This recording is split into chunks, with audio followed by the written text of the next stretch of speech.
চারদিকে ধ্বংসস্তূপ, এমনকি বেশিরভাগ বাড়ি মাটির সঙ্গে মিশিয়ে দেয়া হয়েছে। ইসরায়েলের নৃশংস হামলায় প্রাণ দিয়েছেন অসংখ্য মানুষ। এই অবস্থায় 2 বছরের বেশি সময় গাজায় বন্ধ ছিল ফুটবল। সেই ধ্বংসস্তূপের মাঝে এবার ফুটবল মাঠে গড়ালো।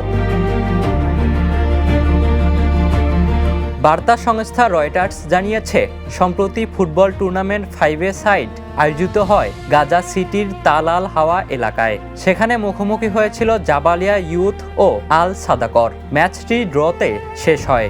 একইভাবে দ্বিতীয় ম্যাচটিও অমীমাংসিত ছিল। তবে ফলাফল নিয়ে হতাশ ছিলেন না দর্শকরা। চিৎকার আর উল্লাসে তারা খেলোয়াড়দের উৎসাহ দেন।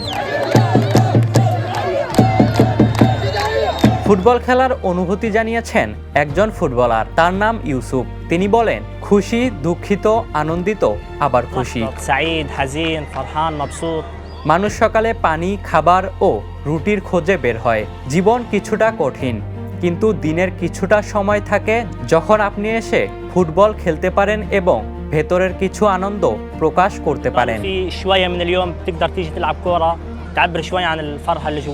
ফুটবল খেলোয়াড়দের মধ্যে অনেকেই প্রাণ হারিয়েছেন, কেউ বা আহত, আঘাতের ধকল কাটিয়ে এখনো উঠতে পারেননি। এদিকে টুর্নামেন্ট আয়োজনের জন্য ধসে পড়া দেয়ালের ধ্বংসাবশেষ সরিয়ে বেড়া স্থাপন করে এবং পুরনো কৃত্রিম টার্ফ থেকে ময়লা পরিষ্কার করে খেলার উপযোগী করে তোলে ফুটবল ফেডারেশন।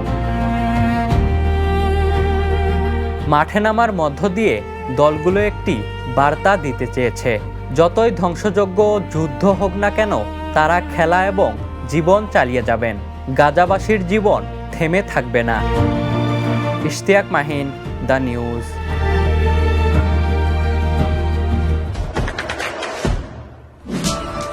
দেশে দেশে সবার সাথে, দ্য নিউজ।